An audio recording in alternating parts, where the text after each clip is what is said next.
crisis coming.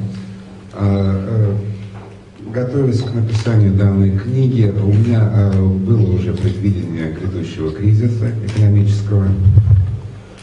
And at the time, America was changing its banking laws quite a bit.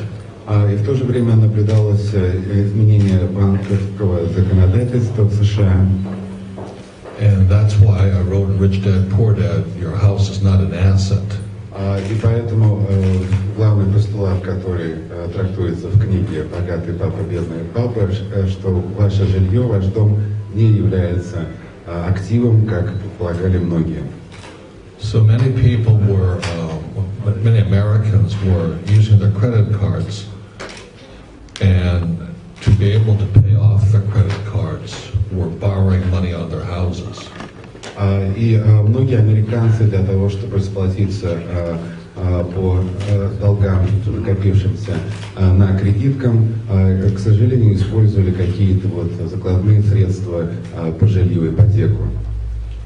And so then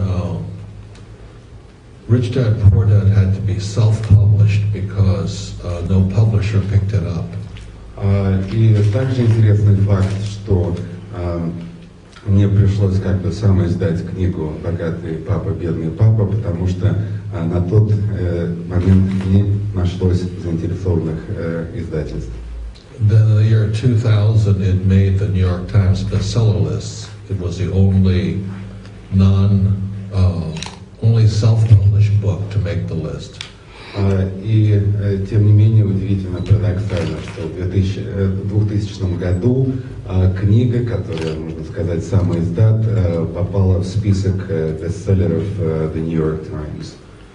And then also in 2000, Oprah Winfrey called. И также в 2000 году раздался мне звонок домой от известной американской телеведущей Опры Уинфри. So I went on her program. И я был приглашен на ее программу лично. And suddenly, myself as well as the book went from nobody obscurity to the whole world knowing about Rich Dad, Poor Dad.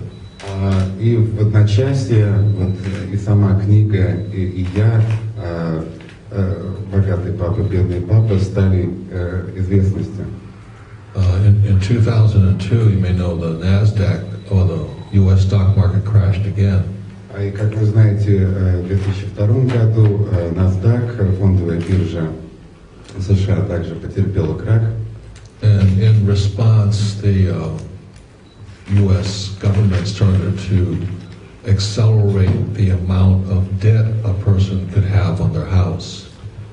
И в ответ правительство США приняло соответствующее законодательство, где должники по ипотеке им разрешалось увеличить кредит, отсрочку выплаты. So by 2005, people who didn't even have a job could buy very expensive houses in America. Поэтому вышло так, что к 2005 году даже те люди, которые были безработными, они покупали дома дорогие даже по американским стандартам. So the American system was then taking all of these loans from people who were buying houses who had no jobs. Поэтому получается, что американская финансовая система как бы перенасытилась этими непогашенными судами, займами по ипотеке от людей, у которых даже не было работы на тот момент. And repackaging subprime loans as AAA loans, debt. И вот такие задолженности категории subprime даже превратились вот в третьесортные долговые обязательства. And shipped it all over the world to countries like Iceland, to Norway, to Germany. И такие обязательства были перераспределены между такими странами, как Исландия, Норвегия, Германия. Meanwhile, Germany's economy came back. Правда, уже на это время экономика Германии немножко поднялась. And they started loaning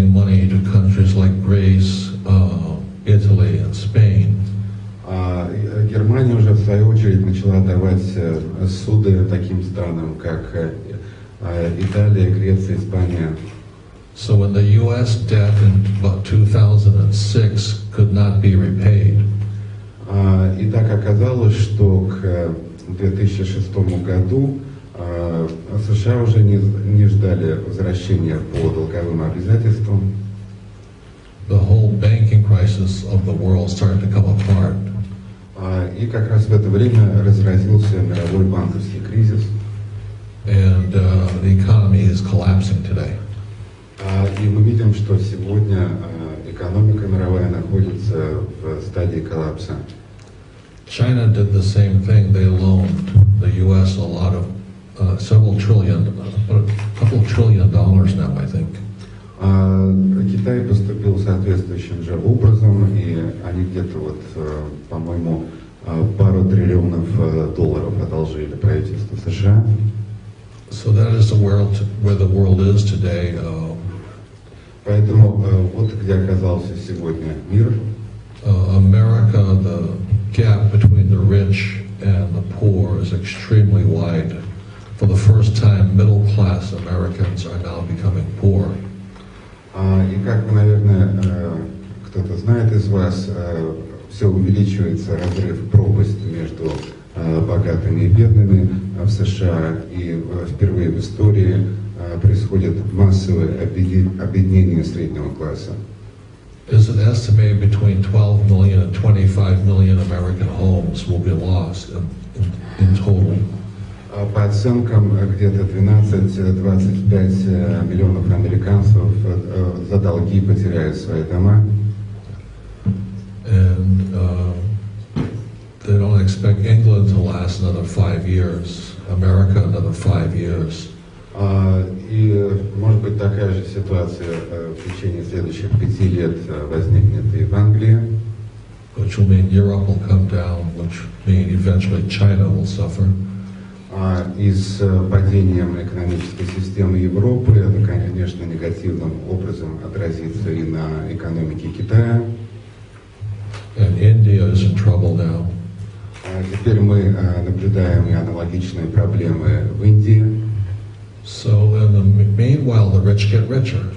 Но, несмотря на все, богатые только становятся богаче. So one of the reasons I wrote Rich Dad Poor Dad again back in 1996 and it was published in 1997. И это опять же одна из причин, почему я написал книгу «Богатый папа, бедный папа» в 1996 году, она была уже опубликована в 1997. Was simply to explain how the rich get richer regardless of what the banking community does. Где как раз и объяснялось в книге, почему богатые богатеют, несмотря на действия со стороны банковской системы. So the rules of money for the rich are very different than for those who work for money. И получается, что те правила, которые распространяются на богатых, совершенно иные, чем те, которые применяются для бедных. Today, my advisor here and friend Tom Wheelwright, who's a CPA, will explain the tax laws for the rich because it's found in tax law a lot of why the rich get richer.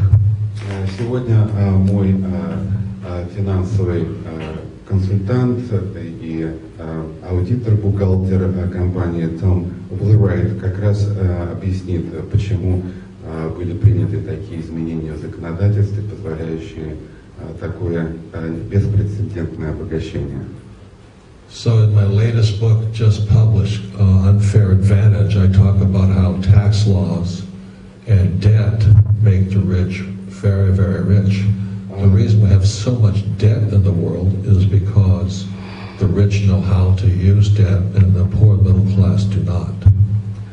Как раз в своей последней книге «Несправедливое преимущество» я и тоже объясняю эти изменения в налоговом законодательстве, которые позволяют богатым людям правильно использовать свои долговые обязательства, лазейки в налоговой системе, и при этом они имеют несравненное преимущество перед тем, кто не обладает такой финансовой грамотностью, знаниями. And so my concern is that the gap between the rich and everybody else throughout the world is only going to get worse over the next 5 years. И мой прогноз, что в течение следующих 5 лет такой разрыв, пропасть между бедными и богатыми только увеличится. And as you know, in Russia, that when the gap between rich and everybody else gets extreme, that's when you have revolution. К сожалению, история России знает, что когда такой разрыв становится невыносимым между бедными и богатыми, происходит революция. So we're in a very dangerous situation right now. Поэтому мы оказались все в достаточно тревожной, опасной ситуации. And I believe we should have financial education in our schools, except that I wonder if our schools can really teach something they don't know. И я рад за то, чтобы финансовую грамотность хоть как-то начали преподавать в школах, хотя школы, преподавательский состав не обладают нужной для этого, думаю, подготовкой. If our teachers, this is the U.S. and America, actually taught what the rich know, there would be a revolution anyway. Если бы наши учителя в школах давали знания, которые уже знают богатые, то у нас бы своего рода произошла также революция. Because for about 50 years now, Americans have believed their house was an asset. И также в течение последних 50 лет многие американцы думали, что их дома это вот активы. They believed that going to school to get a job was a smart thing to do. И философия населения была такая, что вот нужно хорошо учиться в школе, получить престижную работу. Это было правильно. They worked hard and saved money. При этом люди очень усердно, упорно трудились и пытались накопить деньги, сделать сбережения. And paid their taxes. С тем, чтобы выплатить все налоги. So when people read my books, they find out why that's not true. Однако люди, которые прочитали мои книги, к своему удивлению, узнают, что это неправда. But yet that's what makes my books popular. Однако именно это и делает мои книги столь популярными. So with that, it's an honor to be here in St. Petersburg, Russia. Поэтому для меня это очень высокая честь быть сегодня с вами здесь, в Санкт-Петербурге, в России. I have never been here before, and I've traveled the world, and I think this is probably the most beautiful city I've ever been to. I mean, sincerely. Это мой первый визит в город, а я за свою жизнь очень много путешествовал, и очень откровенно вам скажу, что, наверное, это один из самых красивейших городов в мире. So I'm happy to be here in St. Petersburg. Поэтому мне очень отрадно, радостно быть здесь, в Санкт-Петербурге. I wish my wife was going to be here, but her father is dying right now, so she stayed home. Я очень надеялся, что моя супруга Ким также приедет со мной, но, к сожалению, отец ее находится при смерти, и ей пришлось остаться с ним. And so I thank you and once again apologize for being late. И опять же я вас всех благодарю за ваше терпение и приношу извинения за задержку, опоздание. So that's why I write, that's why I speak, because I'm very concerned about the financial well-being of not only Americans, but Russia, but also the world.